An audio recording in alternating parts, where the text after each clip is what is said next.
Bonjour, je m'appelle Andrea et j'aimerais te dire combien, au sens propre et figuré du terme, l'injustice et le manque d'honnêteté peuvent te coûter cher. Mais tout d'abord, je dois te dire quelque chose sur ma famille. Il y a longtemps, mon arrière-grand-père a construit une énorme maison de 3 étages qui devait devenir un nid familial, comme les domaines aristocratiques du Sud. Mon arrière-grand-père avait réussi à conserver ses richesses pendant la Grande Dépression, de sorte que mon grand-père et plus tard mon père ont hérité à la fois de la maison et des traditions. J'espère que le moment venu, je vivrai moi aussi ici avec ma propre famille. La maison est vraiment immense, tout comme le jardin qui l'entoure, et mon père engage des gens pour nous aider avec l'entretien du domaine.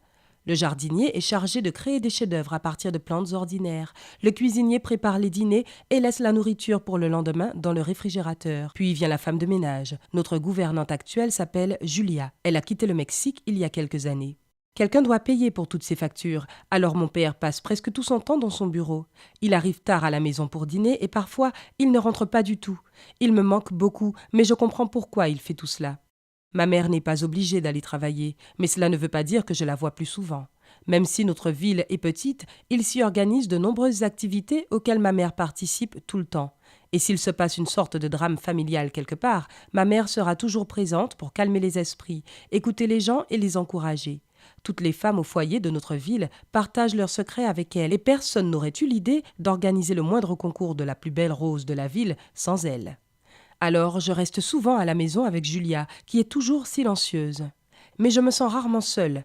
Ma grande maison n'est pas aussi vide que tu pourrais le penser, et elle ne m'a jamais semblé déprimante. Elle a une décoration chargée, mais bien pensée, remplie de beaux objets, vases, écrins, cendriers, bien que mon père ne fume pas, différentes figurines, pierres et autres souvenirs recueillis sur 3 générations par ma famille. Et dès ma plus tendre enfance, j'ai aimé les trier.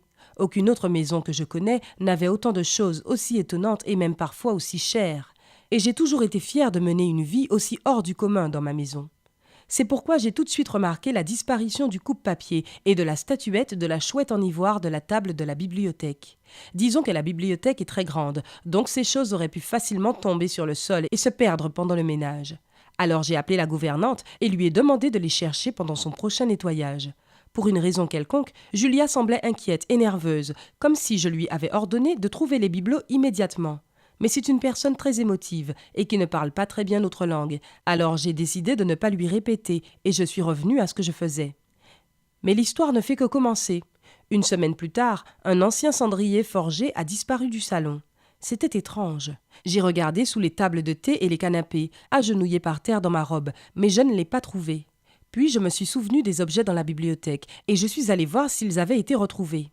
Mais non, ces choses étaient vraiment petites et auraient pu rouler quelque part sous les étagères, mais le cendrier, lui, était vraiment grand et lourd et ne pouvait pas disparaître tout simplement. Alors où était-il passé? Avait-il été volé? Mes parents ne semblaient pas remarquer les disparitions. Alors j'ai décidé de ne pas les contrarier et j'ai essayé de savoir qui était venu chez nous récemment. Plus j'y pensais, plus je me rendais compte que personne de nouveau ne nous avait rendu visite. Peut-être quelqu'un du personnel de maison?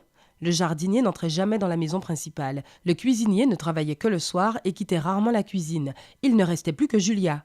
Elle vivait dans la maison, elle avait sa propre chambre et aussi, elle avait accès à chaque pièce. Alors j'ai commencé ma propre enquête, comme Sherlock Holmes. J'ai suivi Julia déguisée. J'ai examiné chaque pièce avant et après le nettoyage, essayant de l'attraper sur le fait lorsqu'elle volerait encore quelque chose. J'envisageais de tout raconter à mes parents. Mais tu sais, je ne voulais pas avoir l'air trop emportée ou intolérante en accusant Julia sans avoir aucune preuve. Mais après cela, une chose de grande valeur a disparu. Un tableau avec une carte postale signée pour mon arrière-grand-père par l'une des stars hollywoodiennes de l'âge d'or. C'était une relique de famille, et elle avait disparu. C'en était trop. Alors, quand nous avons tous dîné en famille et que Julia est venue nous aider à faire la vaisselle, j'ai tout raconté à mes parents. Mon père était dévasté, ma mère restait silencieuse et Julia était terrifiée. Bien sûr, mon père lui demandait des explications, mais elle secouait la tête et répétait qu'elle n'avait rien pris. Mon père lui a alors annoncé qu'elle était virée, et Julia est partie en larmes.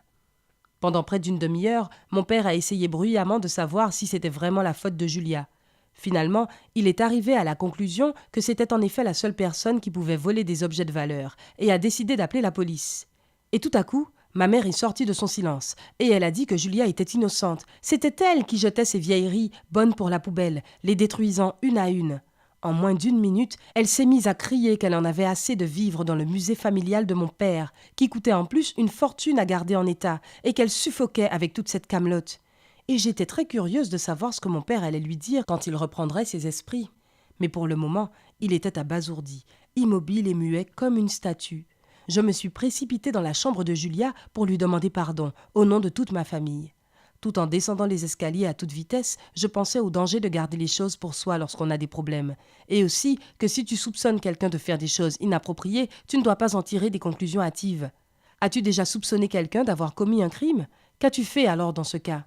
Raconte ton expérience dans les commentaires et n'oublie pas de partager cette histoire avec tes amis.